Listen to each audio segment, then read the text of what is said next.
기도하기를 소망합니다. 주님, 내 삶이 너무 어렵고 지치고 너무 외롭지만 주님, 당신께서 내 삶의 소망이 되십니다.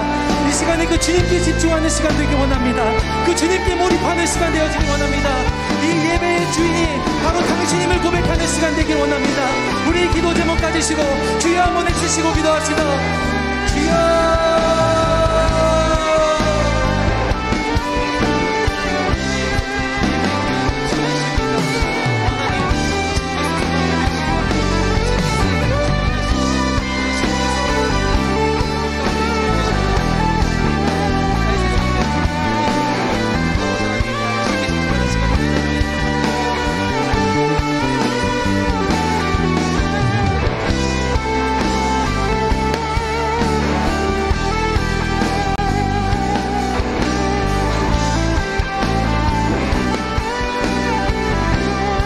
선포하시며 고백합시다.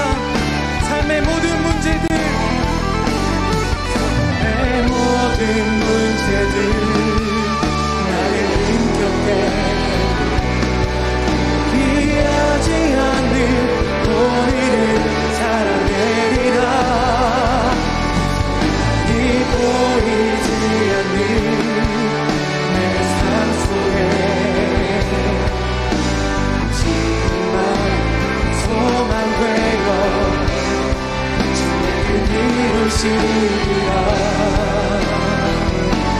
삶의 모든 문제들 나를 힘겹게 피하지 않는 우리를 사랑하리라. 이 보이지 않는 내 삶 속에 주님만이 소망되어 주를 이루시. 정말 소망되어 주를 이루시.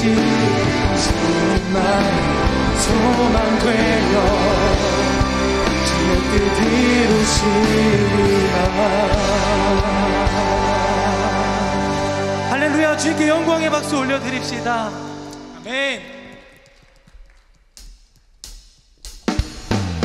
이 시간에는 자리에서 일어나서 박수하시면서 기쁨으로 찬양하길 소망합니다.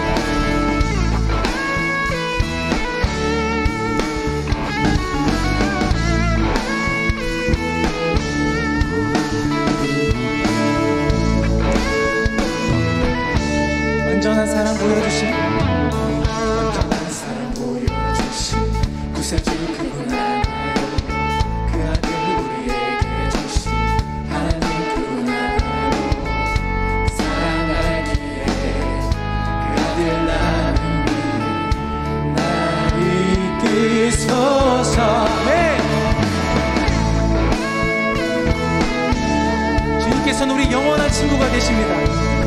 그 친구 되신 주님을 기억하시면서 고백합시다. 완전한 사랑, 완전한 사랑 보여주신 구세주 그분 알아요. 그 아들 우리에게 주신 하나님 그분 알아요. 사랑하기에 그 아들 나는 날 이끌소서. 예수 좋은 내 친구 내 곁에 계시네. 영원히 변치 않네. 예수 좋은 내 친구 내 곁에 계시네. 영원히 변치 않네. 예수 좋은 내 친구 내 곁에 계시네. 영원히 변치 않네. 예수 좋은 내 친구 내 곁에 계시네. 영원히 변치 않네.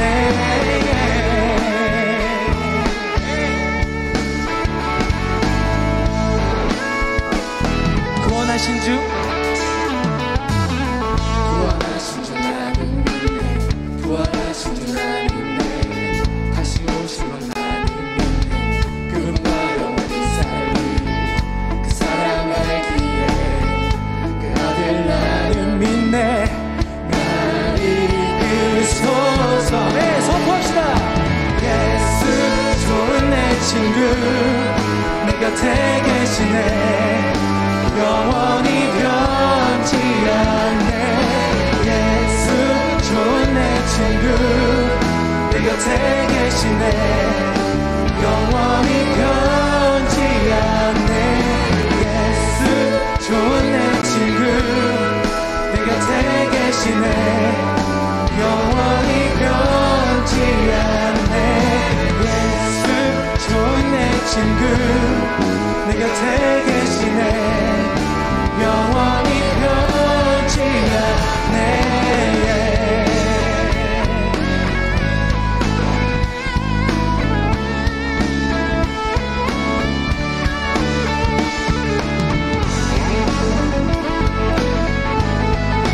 영원히 변치 않으신 그 사랑 기억하시면서 고백합시다.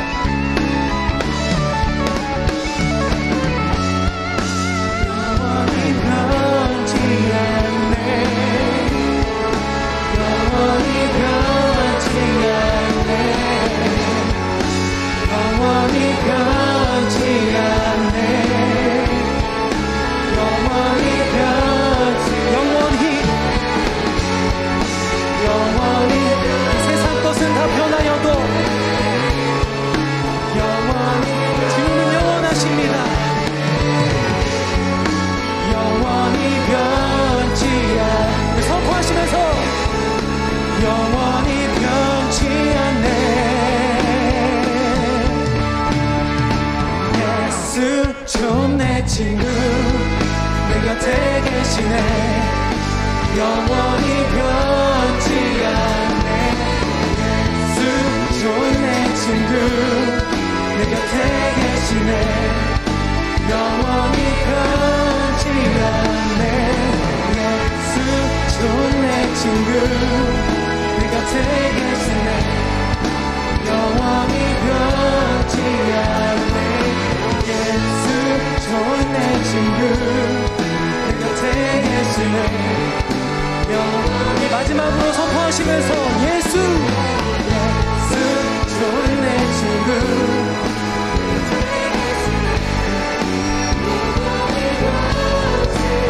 예수 좋은 내 친구 내 곁에 계시네. 영원히 변치 않네.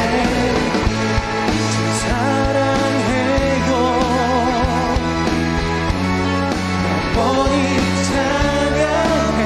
예수 영과 진정으로 우리의 전심의 고백을 올려드리시면서 주님 사랑합니다. 사랑해요. 영원히 찬양해. 예수 영과 진정으로 경배. 우리 마지막으로 한 번 더 주님 사랑합니다. 사랑해요. 영원히 찬양해. 예수 영과 진정으로 경배 드려요.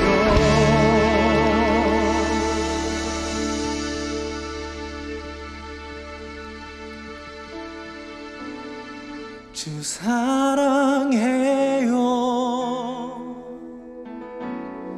영원히 찬양해. 예수 신령과 진정으로 경배드. 우리 사랑의 고백을 계속적으로 올려드립시다. 주님 사랑합니다.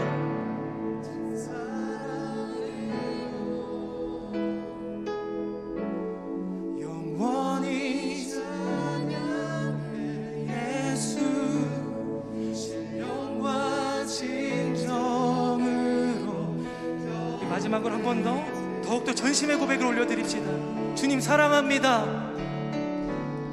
주 사랑해요. 영원히 찬양해. 예수 신령과 진정으로 경배드려요.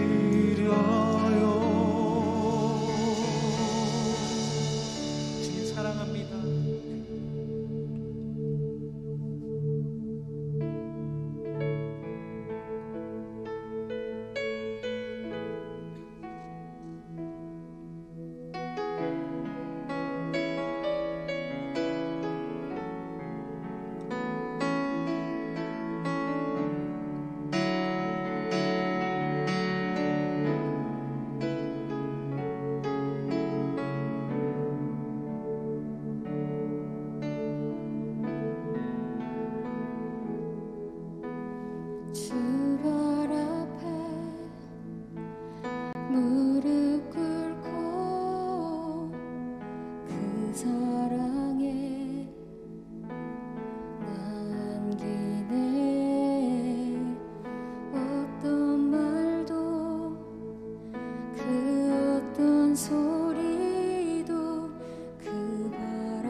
내 모든 기도는 사랑의 노래가 되네.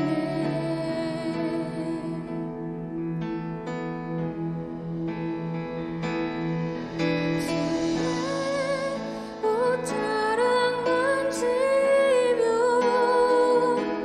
주의 두 발을 씻기며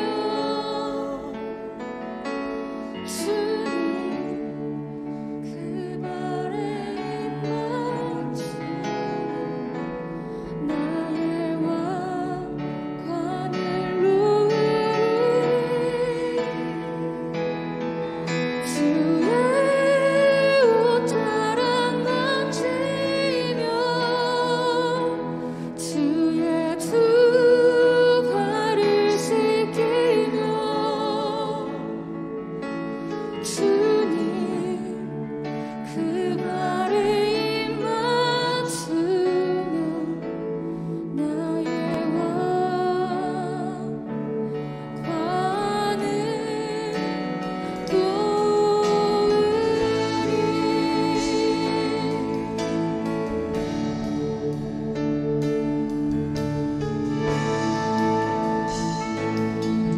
다시 처음부터 고백합시다. 주 발 앞에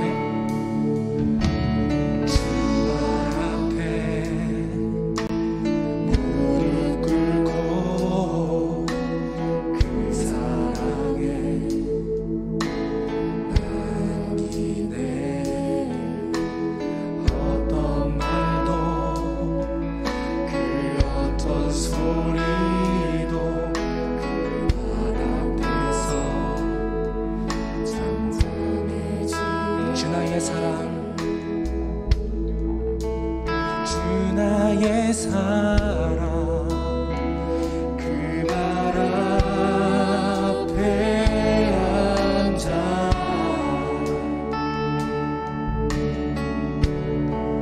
내 모든 기도는 사랑의 노래. 한 번 더 고백합시다. 주 나의 사랑, 주 나의 사랑,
번 더 주의 옷자락 만지며 옷자락 만지며 주의 두 발을 씻기며 주님 그 발에 입 맞추며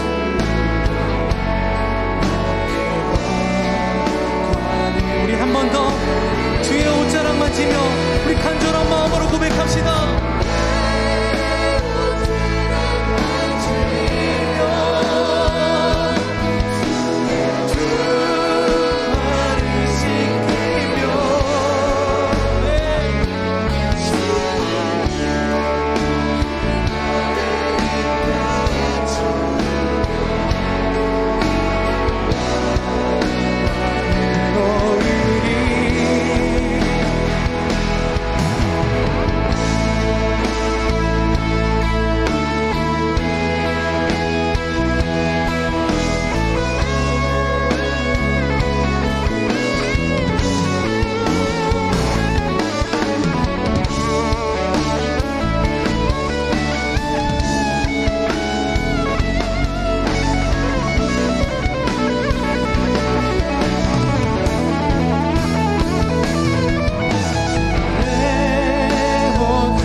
주님만이 왕이십니다. 주님만이 왕이십니다. 주님만이 왕이십니다.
오늘 우리에게 주신 하나님 말씀 보겠습니다. 사무엘상 4장 1절부터 4절까지의 말씀입니다.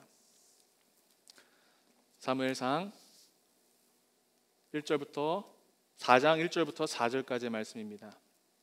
제가 지난 시간에 말씀드렸죠. 하나님의 말씀은 어떻게 해야 된다? 그냥 눈으로 읽고 그냥 누군가 읽어주는 걸 듣는 것이 아니라 내 입술로 선포하는 것이 하나님의 말씀입니다.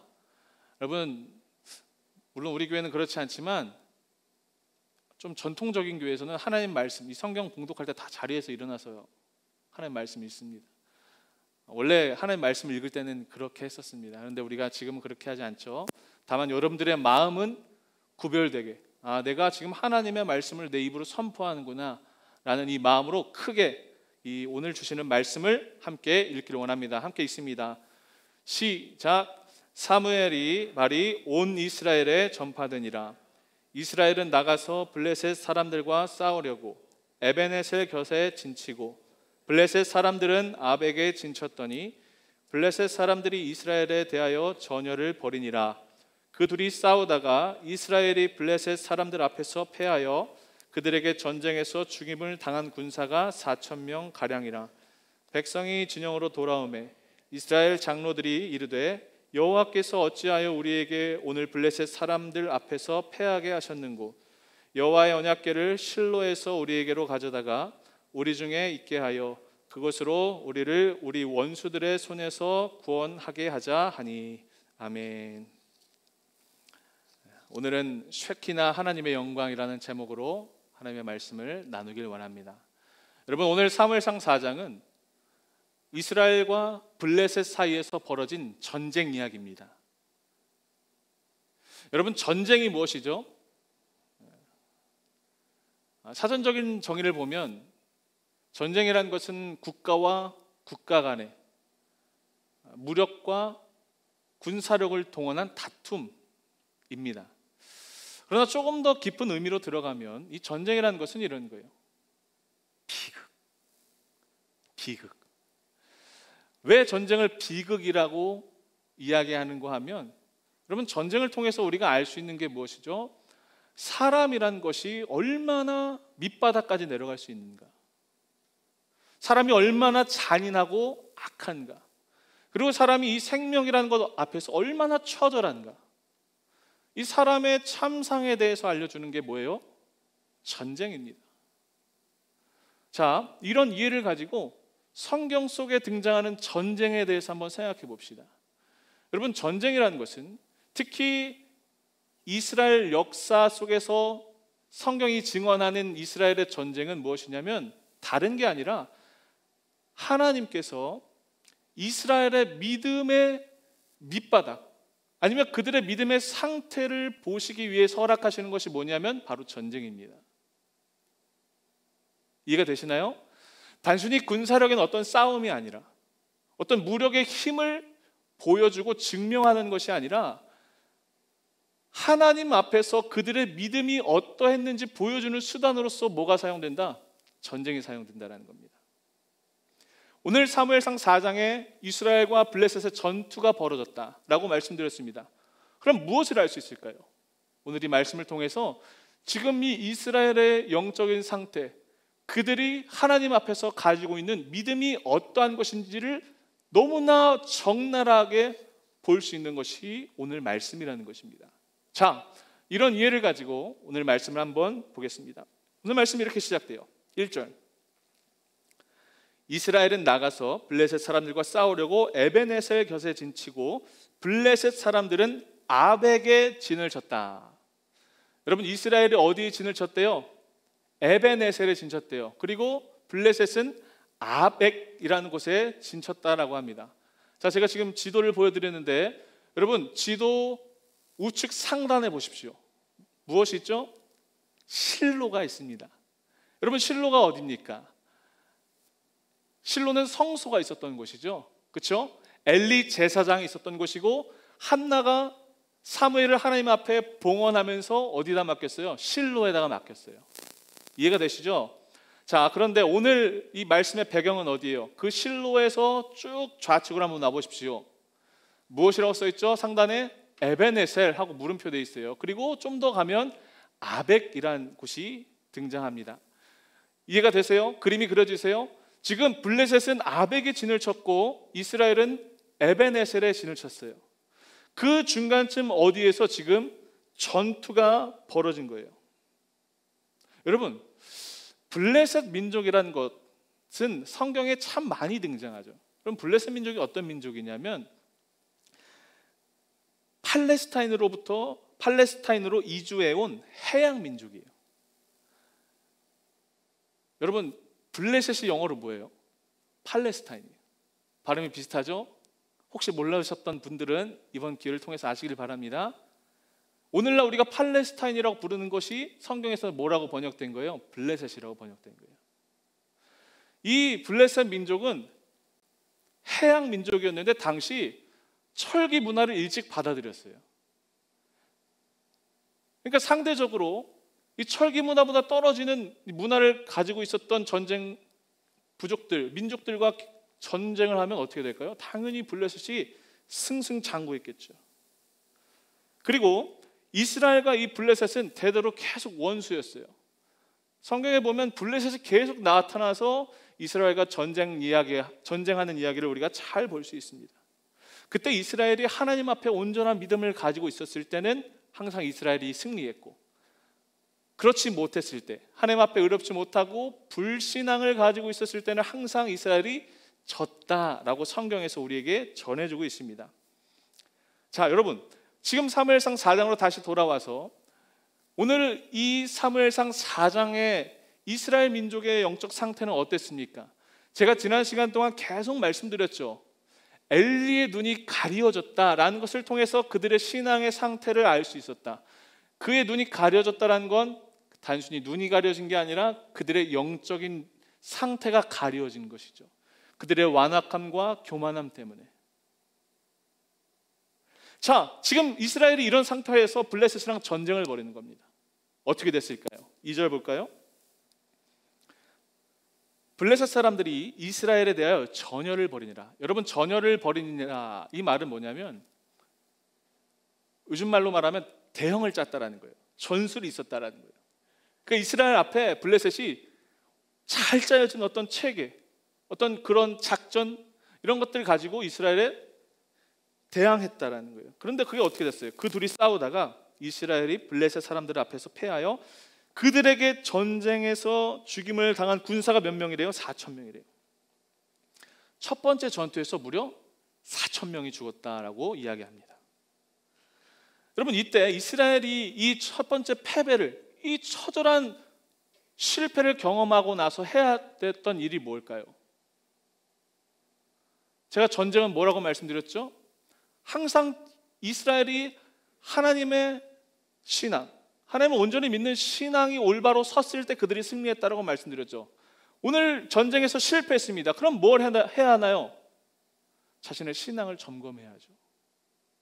내가 하나님 앞에 지금, 우리 민족이 하나님 앞에 지금 온전하게 서 있는가, 이것을 점검했어야 되는데 지금 영의 눈이 완전히 가려져 있으니까, 영적 침체와 타락에 빠져 있으니까 자신들의 삶을 돌아볼 여력이 없는 거예요. 말씀이 들리지 않는 거예요. 재앙이라고 말씀드렸죠. 눈이 가려진 거예요. 그래서 이 첫 번째 전투를 하고 난 다음에 이스라엘 사람들이, 특히 지도자들이 모여서 회의를 하기 시작합니다. 도대체 우리가 무엇 때문에 졌나? 그 원인을 분석하는 거예요. 3절에 백성이 진영으로 돌아오매 이스라엘 장로들이 이르되 여호와께서 어찌하여 우리에게 오늘 블레셋 사람들을 앞에 패하게 하셨는고? 여호와의 언약궤를 실로에서 우리에게로 가져다가 우리 중에 있게 하여 그것으로 우리를 우리 원수들의 손에서 구원하게 하자 하니. 지금 이 이스라엘 백성들, 장로들이 뭐라고 패인을 분석했어요? 다른 게 아니라 지금 우리 이스라엘 진영에 하나님의 궤가 없어서, 하나님의 언약궤가 없어서 우리가 졌구나. 그래서 지금 당장 실로로 가가지고 그 언약궤를 가져다가 우리에게도 갖다 놓자, 이렇게 얘기하는 거예요. 여러분, 언약궤라는 게 뭘까요? 언약궤, 지금 화면에 나오죠. 저 언약궤는 하나님께서 출애굽 당시에 모세를 통하여 이스라엘에게 만들도록 하신 하나님 임재의 상징입니다. 여러분, 잘 짜여진 나무에 금이 입혀져 있습니다. 그리고 뚜껑이 달려 있습니다. 저 그림을 보시면 여러분, 그 뚜껑 위에 뭐가 있나요? 두 천사가 있죠. 저를 가리켜서 그룹이라고 그래요. 여러분, 우리 찬양 중에 그런 찬양 있죠. 구름 날개 사이에 임하신 것처럼. 아시죠? 우리는 주의 움직이는 교회 할 때 그 그룹이 저 두 날개인 거예요. 하나님께서 어디에 임하시는가 하면 저 그룹 사이에 임하세요. 은혜를 내려주셔서 거기에 임하세요. 거기를 시은좌라고 해요. 그리고 그 법궤에는 또 무엇이 들어있냐 하면 그 밑에 있죠. 세 가지가 들어있는데 여러분 이거 상식으로 아세요. 첫 번째는 하나님의 십계명 돌판, 그리고 두 번째는 아론의 쌍난 지팡이, 그리고 세 번째는 만나가 들어있었어요. 여러분 왜 이 세 가지가 들어있을까요? 다른 것 많이 있었잖아요. 뭐 다른 거 넣을 수도 있잖아요. 하나님이 왜 성막 안에 저 법궤 안에 세 가지 물건을 두시겠냐면 여러분 십계명이 뭐예요? 하나님이 주신 율법이죠. 그런데 이스라엘이 그 율법을 어겨버렸어요. 그 말은 즉슨 뭐예요? 사람은 율법으로 스스로 의롭게 될 수 없다라는 것, 사람은 죄인이다라는 것의 상징이 바로 십계명 돌판입니다. 그리고 아론의 쌍난 지팡이가 있죠. 그건 뭐예요? 모세와 아론에게 하나님께서 부여해 주신 그들의 리더십을 이스라엘 백성들이 거부했어요. 그것은 즉 하나님에 대해서 불순종했다라는 거예요. 세 번째 만나는 뭐예요? 하나님께서 내가 도저히 공급받을 수 없는 그런 이스라엘 광야에서 은혜로 주신 게 만나 아닙니까? 그런데 그 만나를 먹다가 뭘 했어요? 불평했어요.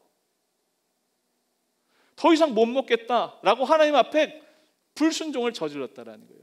이 세 가지 물건들의 공통점이 뭐예요? 인간은 죄인이다. 인간은 스스로 의롭게 될 수 없다. 하나님께서 우리 인생 가운데 찾아오셔야만 우리는 살 수 있다라는 상징인 거예요. 그래서 성막 안에 이 세 가지가 있는 거예요. 이 법궤 안에 세 가지가 있는 것입니다. 여러분, 그래서 이 하나님의 법궤는 이스라엘 역사를 보면 대대로 역사적인 순간에 정말 중요한 역할들을 했어요. 이스라엘이 여리곤 성을 함락할 때 그 성을 일주일 동안 돌았죠. 그때 항상 있었던 게 뭐예요? 하나님의 말씀을 따라 언약궤를 메고 제사장들이 가장 앞장서서 그 성벽을 돌았어요. 그리고 7일째에 그 성벽이 무너졌죠. 또 이스라엘이 요단강을 건널 때 홍해는 하나님께서 먼저 갈라주셔서 건널 수 있었지만 요단강은 갈라지지 않았어요. 그때 무엇을 했어요? 법궤를 맨 제사장들이 먼저 그 요단 강물을 밟는 겁니다. 그랬을 때 어떤 역사가 일어났어요? 그 요단 강물이 끊겨서 그 강물을 지나갈 수 있게 됐어요. 그러니까 이처럼 이스라엘에겐 이 법궤라는 게 너무나 중요한, 정말 중요한 물건이었다는 거예요. 여러분 혹시 영화 중에, 물론 우리 좀 젊은 청년들은 잘 모르겠지만 인디애나 존스 아세요? 보신 적은 없어도 들어보신 적은 있으시죠? 여러분 인디애나 존스가 무슨 내용이에요? 하나님의 언약궤 찾아가는 내용이에요. 물론 허구고 픽션이지만 여러분 지금 조시다 갑자기 들으시는 분 이거 픽션입니다. 히틀러가 세계 2차 대전 당시에 우리 독일군이 이 세계 최고의 군대가 되어야겠다라고 해서 찾은 게 뭐예요? 하나님의 법궤예요. 근데 이걸 또 누가 아냐? 미국이 알아요. 도청을 하고 감청을 해가지고 아 지금 히틀러가 하나님의 법궤를 찾고 있구나. 그래서 미국의 학자를 보내죠. 그게 누구예요? 인디애나 존스예요. 여러분 하나님의 법궤가 그런 의미를 가지고 있었다고요. 정말로 중요하게, 특히 전쟁을 하는 데 있어서 너무나 중요하다, 큰 역사적인 일이 있을 때 너무나 중요한 물건이다라고 생각했다라는 거예요. 그래서 이스라엘 백성이 지금 그 법궤를 실로에서부터 에베네셀 그리고 아벡 사이에 있는 그 전투의 진영에 가져오는 겁니다. 그 법궤가 올 때 엘리의 두 아들 홈니와 비느하스도 옵니다. 자, 이 하나님의 궤, 속죄제, 이 언약궤가 도착하자 이스라엘 진영에 엄청난 함성이 울려 퍼지기 시작했어요. 왜요? 법궤는 항상 우리에게 엄청난 기적과 능력을 가져다 줬으니까요. 그러니까 막 이스라엘 군대가 떠들썩하게 막 땅이 울리도록 와, 하나님의 법궤가 우리 진영에 도착했다 하면서 막 소리를 지르기 시작하는 거예요. 얼마나 소리를 짓는지 막 땅이 울릴 정도로 그 소리가 컸다라고 이야기했어요. 반면에 블레셋은 어땠느냐? 두려움에 빠졌어요. 오늘 말씀 6절, 8절을 보세요. 블레셋 사람이 그 외치는 소리를 듣고 이르되 히브리 진영에서 큰 소리로 외치면 어찌 됨이냐 하다가 여호와의 궤가 진영에 들어온 줄 깨달은지라. 그리고서 뭐라고 하냐면 8절에 우리에게 화로다. 누가 우리를 이 능한 신들의 손에서 건지리요.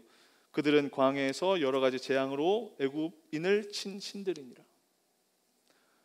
블레셋이 지금 하나님의 개가 이스라엘 진영에 왔다는 소식을 듣고 너무나 두려워하기 시작했어요. 왜요?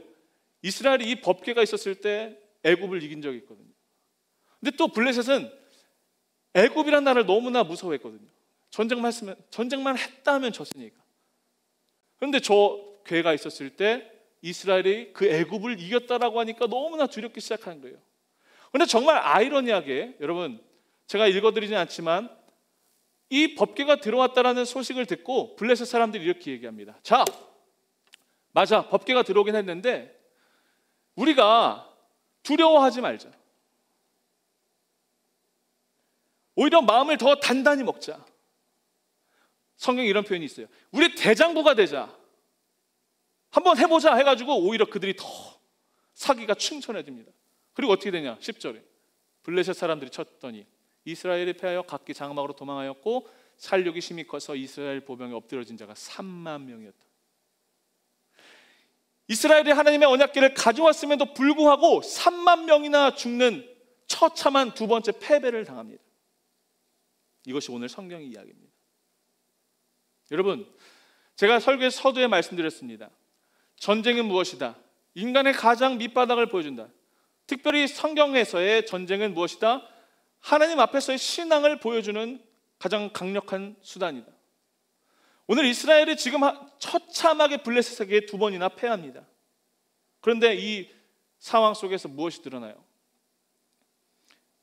이스라엘은 패전의 원인을 자신들에게서 찾지 아니하고 오히려 그 탓을 하나님 앞에 돌리고 있다는 거예요. 그들의 신앙의 수준이 지금 이렇다라는 거예요. 그리고 그들의 결정적인 불신앙은 무엇이었냐면, 여러분 잘 들으세요. 자신들의 필요와 소원을 위해서 하나님을 믿은 것이었어요.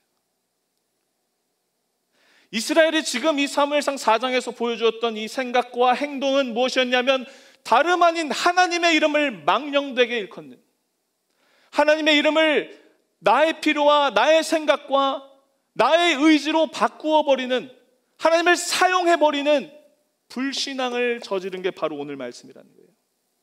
여러분, 바로 이것이 우상 숭배입니다.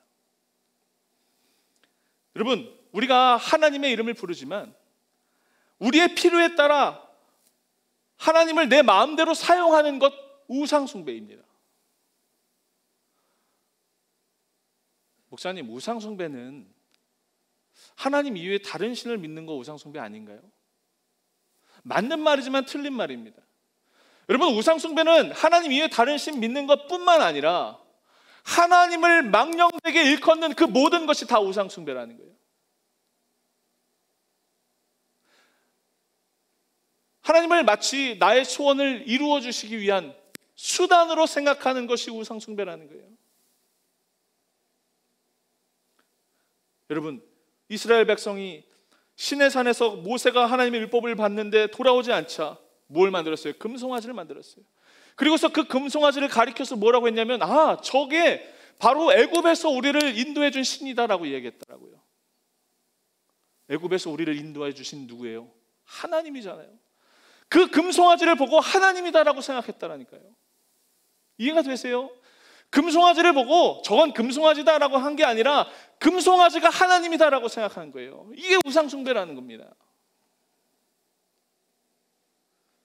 여러분, 물론 우리가 신앙이 성숙하지 않은 단계에서는 하나님을 나의 필요와 나의 소원을 위해서 믿는 것, 그것이 믿음의 동기가 될 수 있습니다.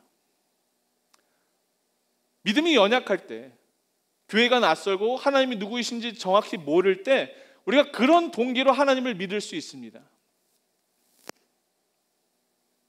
누군가에겐 그럴 수 있어요. 종교 활동을 한번 해볼까? 교회 나가서 좀 사람들을 사귀어 볼까? 아니면 교회 나가서 좀 나의 어떤 이 자아 실현을 해볼까? 취미 생활을 좀 해볼까? 이런 동기로 교회의 문을 두드리고 교회에 나올 수 있다라는 거예요. 그러나 하나님을 제대로 믿기 시작하고 그 안에 신앙이 성장하고 그가 하나님 앞에 바로 서게 된다면 뭘 해야 돼요? 하나님과 교회를 나의 필요에 의해서가 아닌 하나님이 말씀하신 뜻에 의해서 믿는 것이 우리에게 필요한 신앙이다라는 거예요. 여러분, 나를 위한 하나님이 아니라 하나님을 위한 내가 되어야 된다는 거예요. 이것이 오늘 제가 여러분들께 드리고 싶은 첫 번째 말씀입니다. 따라합시다. 나를 위한 하나님이 아니라 하나님을 위한 내가 되는 것. 아멘. 여러분, 하나님께 바라는 여러분들의 마음의 소원보다 하나님께서 여러분들에게 바라시는 것을 생각하는 것이 믿음입니다. 만약 여러분들이 혹시 마치 요술 램프를 비비면 내 앞에 나타나서 내 모든 소원을 들어주는 알라딘죠. 요술 지니죠. 지니처럼 믿고 있다면 여러분 엄청난 모험을 하시는 겁니다. 여러분, 만약에 하나님이 참 신이 아니라면 여러분 어떻게 하실 거예요? 하나님이 살아계시다라는 거 여러분 믿으세요?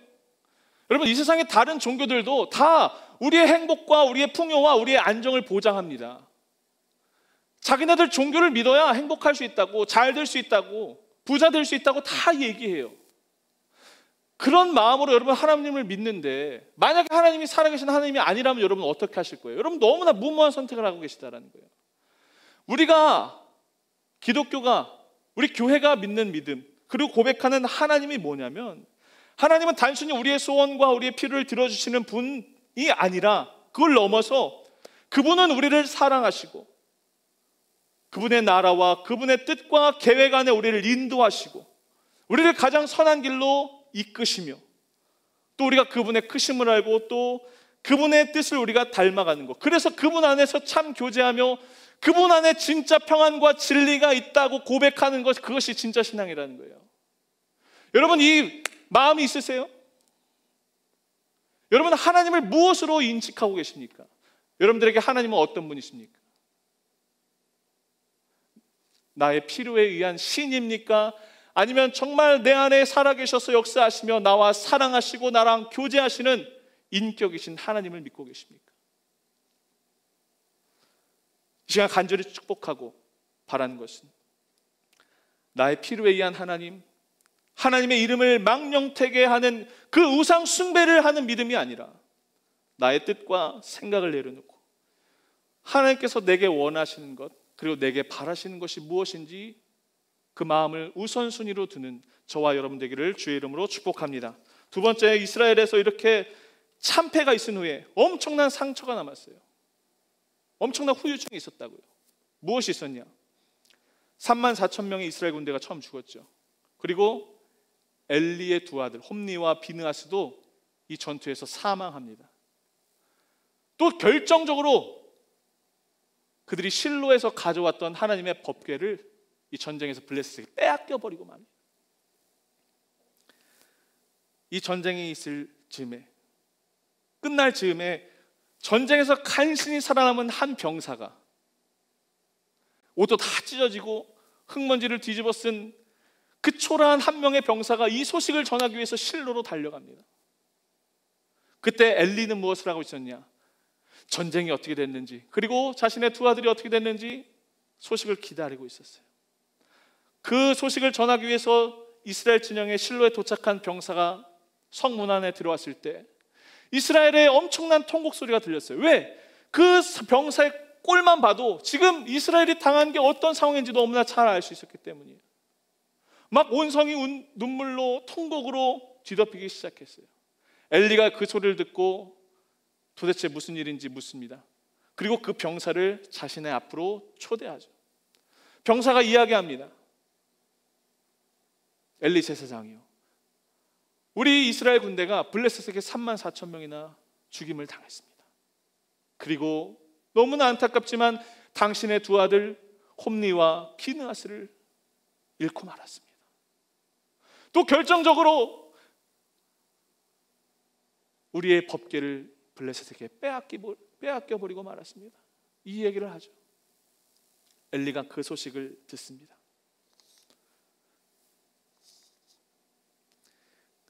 그리고 어떻게 됐는가? 18절에 하나님의 괴를 말할 때 엘리가 자기 의자에서 뒤로 넘어져 문 곁에서 목이 부러져 죽었으니 나이가 많고 비대한 까닭이다. 그가 이스라엘의 사사가 된 지 40년이었더라. 그 소식을 듣자마자 의자에 앉아 있다가 넘어져서 목이 부러져 죽었어요. 이 엘리의 죽음에 대해서 한 가지 단서를 알죠. 그가 비대한 까닭이라. 여러분, 비대한 게 뭘까요? 살이 찐 거죠. 몸이 둔해진 거예요. 갑자기 뜨끔하신 분 계시죠? 저도 뜨끔한데. 여러분, 엘리가 진짜 몸이 뚱뚱했을까요? 아니에요. 이것도 그의 영적인 상태를 나타내는 거예요. 건강하지가 않은 거예요. 지금 자기 욕심으로, 자기의 완악함으로 채우다 보니까 비만이 돼버린 거예요. 그래서 죽어버렸습니다. 그리고 여기서 끝이 아닙니다. 오늘 말씀의 하이라이트입니다. 마침 그 엘리의 아들 중에 하나였던 비느하스의 아내가 임신을 하고 있었는데 그 병사를 통해서 자신의 남편이 죽었다는 소식을 듣게 됩니다. 이 소식을 듣는데 갑자기 이 배가 너무 아파오는 거예요.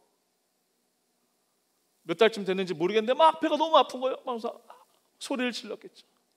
그러다가 몸을 구부려 해산을 하게 됐습니다. 이 엘리의 며느리 비느하스의 아내 곁에 있던 여종들이 이 상황을 듣고 보고 그 여인을 이렇게 위로하죠. 괜찮습니다. 지금 아들을 낳았습니다. 괜찮습니다. 이렇게 위로하는데 이 여인이 아무 말을 하지 못해요. 그리고서 딱 한마디 말을 남깁니다.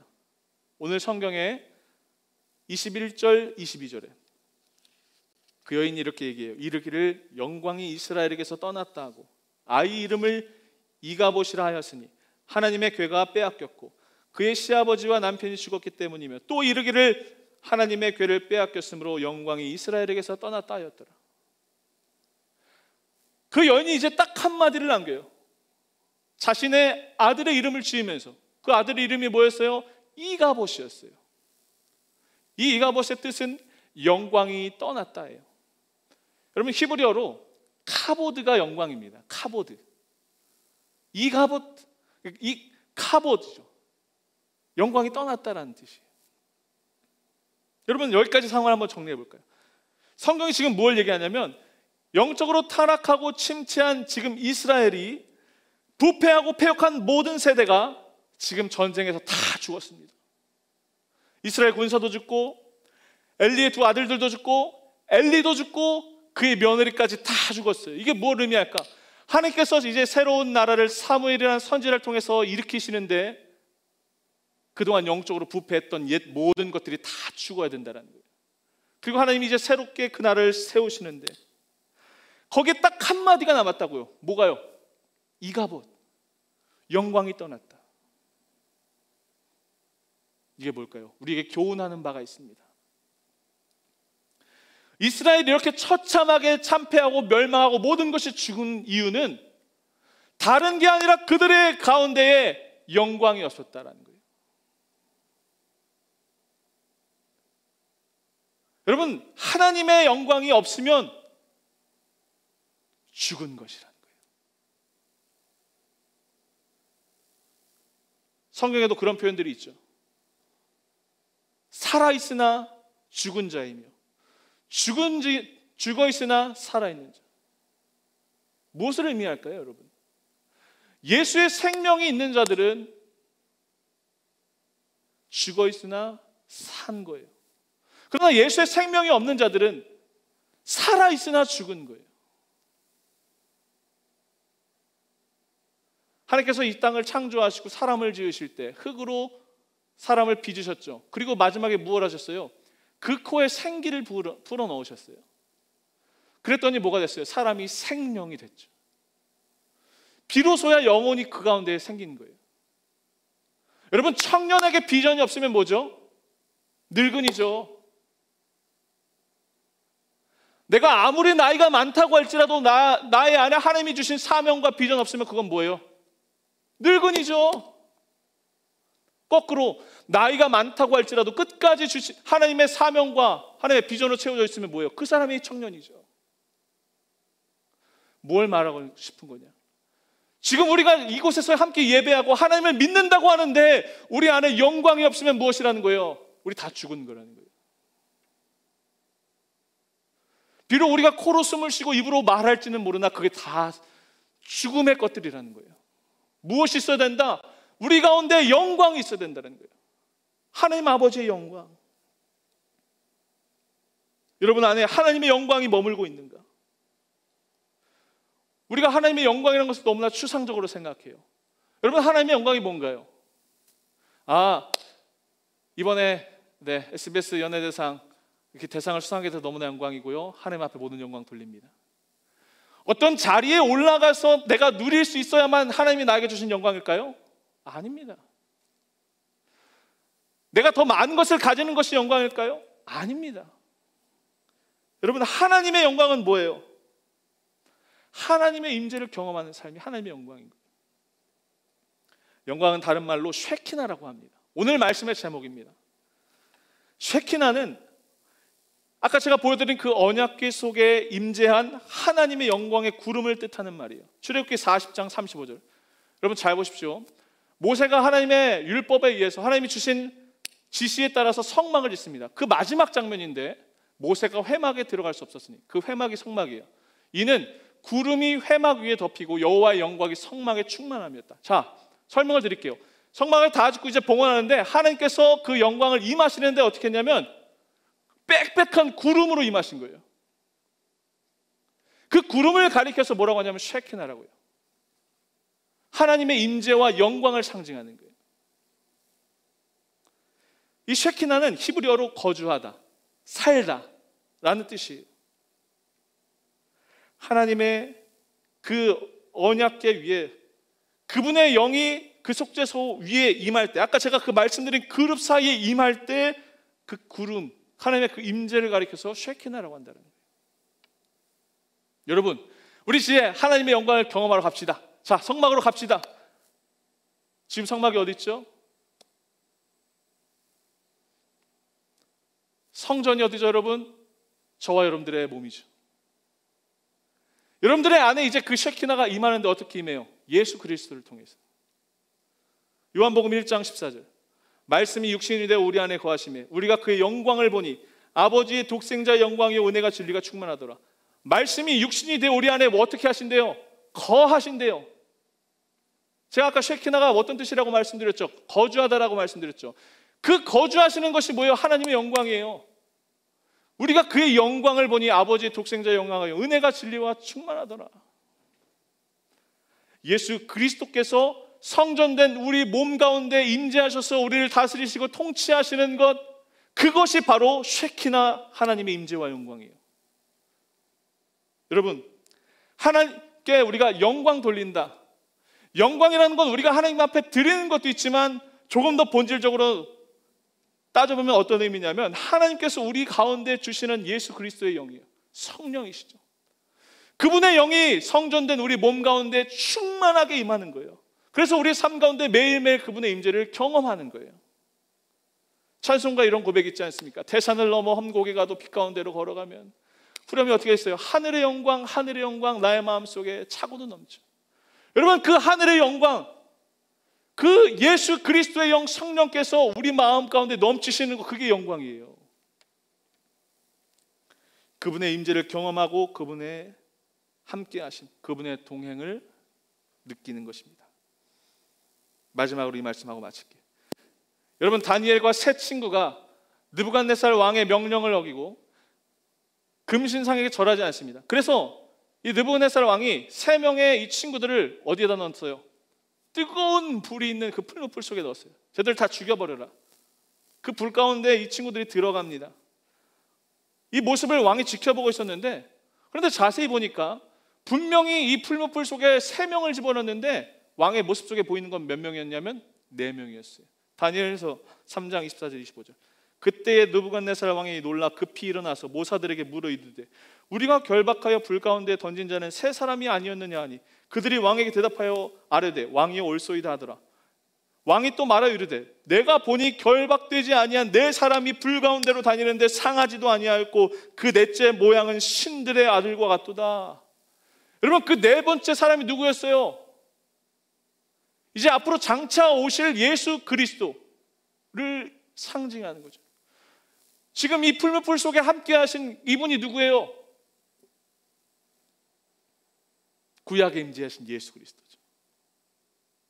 여러분, 다니엘과 세 친구들이 보여주었던, 다니엘과 이 세 친구가 경험했던 이 놀라운 상황 무엇입니까? 예수 그리스도께서 함께 동행하시고 임재하시니까 어떤 삶을 살아요? 이런 놀라운 영광스러운 삶을 살게 된다는 거예요. 이게 예수 그리스도를 경험하고 그분과 동행하며 그분의 임재를 경험하는 자의 삶이 바로 이런 것입니다. 우리 청년들 간절히 이 시간 바라는 것은, 여러분, 하나님의 영광을 날마다 사모하고 그분의 영광 가운데 거하시기를 축복합니다. 여러분, 입술로 선포하세요.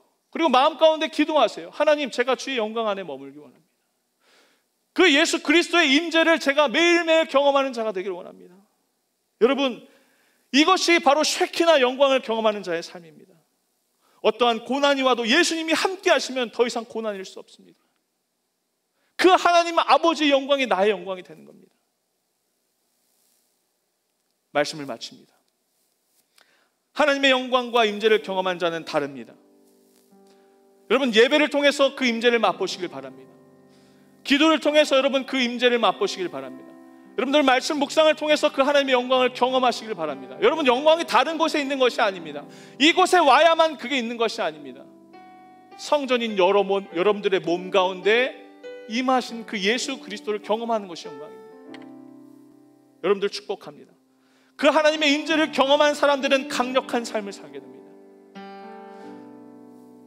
세상 사람들과 전혀 차원이 다른 그런 삶을 살게 됩니다. 이 하나님의 임재를 경험한 자만이 놀라운 기적을 만들어낼 수 있습니다. 하나님의 나라를 이 땅 가운데 임하게 할 수 있습니다. 여러분들을 축복합니다. 하나님의 영광 안에 거하는 믿음의 백성들 되시길 바랍니다. 쉐키나 하나님의 임재와 영광, 날마다 여러분들의 삶 가운데 매일매일 하루하루 살아가는 여러분들의 일상 속에 녹아져 있기를 바랍니다. 스스로 선포하고 고백하십시오. 나는 하나님의 영광이 임하는 자다. 나는 예수 그리스도가 임재하시는 성전의 몸이다. 이 고백으로 차원 다른 인생을 사는 저와 여러분 되기를 주의 이름으로 축복합니다. 우리 함께 이 시간 주신 말씀 가지고 결단하며 기도하기를 원합니다.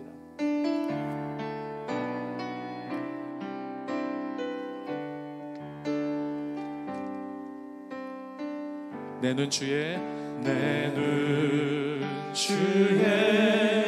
영광을 보내 우리 가운데 계신 주님 그 빛난 영광 온 하늘 덮고 그 찬송 온 땅 가득해 내 눈 주의 영광을 보내 내 눈 주의 영광을 보내 찬송 가운데 계신 주님 주님의 얼굴은 온 세상 향하네 권능의 팔을 드셨네 권능의 팔을 드셨네 주의 영광 이곳에 가득해 우린 선해 주님과 함께 찬양하며 우리는 전진하리 모든 열방 주 볼 때 여러분 우리 다시 한번 주의 영광으로 우리 전진하며 나갈 때 우리 믿음으로 결단하며 자리에서 일어나서 찬양합시다. 내 눈 주의 영광을 보내 우리 가운데 계신 주님 여러분 영광에 휩싸인 찬양을 고백하세요. 그 빛난 영광 온 하늘 덮고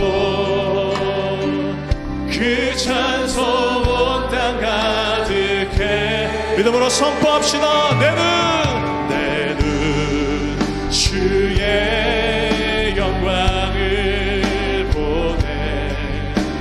찬송 가운데 계신 주님의 여러분 압도된 그 주님의 임재를 이 시간 믿음으로 선포하세요.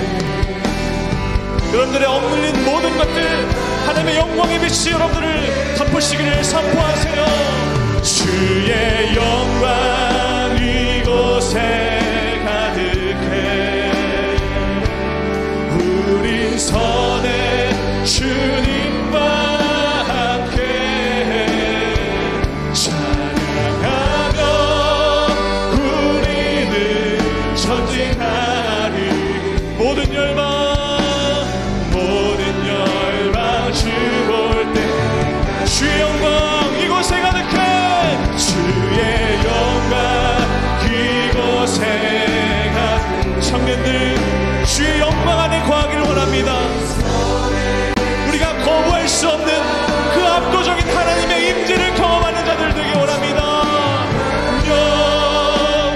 우리는 전진할 주님, 우리는 전진할 것입니다. 모든 열방 주 볼 때까지 하늘 아버지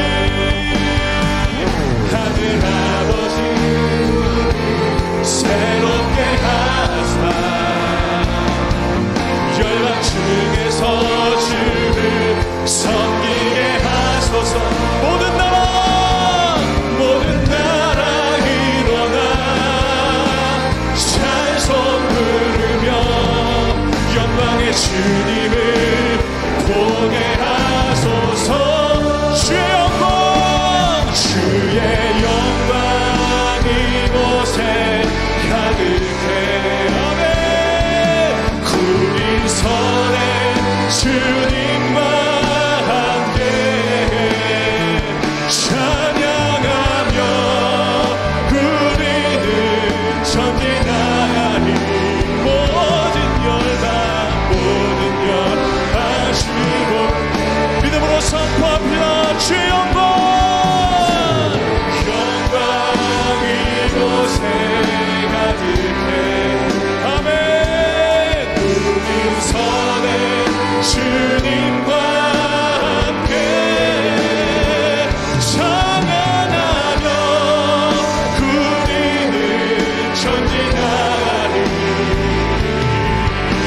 성전된 여러분들의 삶을 향해서 선포하세요. 주의 영광, 주의 영광 내 삶에 가득해. 아멘. 구린 선에 주님과 함께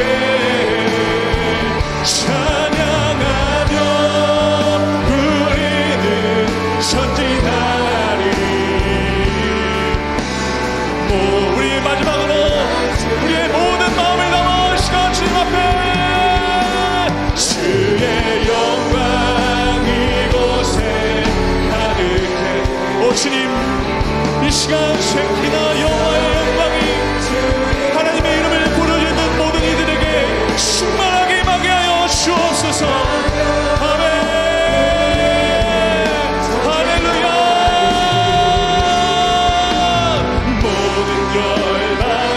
볼 때까지 주의 영광 이곳에, 주의 영광 이곳에 가득해. 우리 선에 주님과 함께 찬양하며 우리는 전진하리. 한 번 더 고백합시다.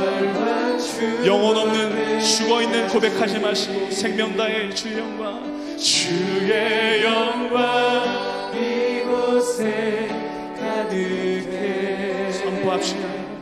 우린 선에 주님과 함께 찬양하며 우리는 전진하리. 모든 열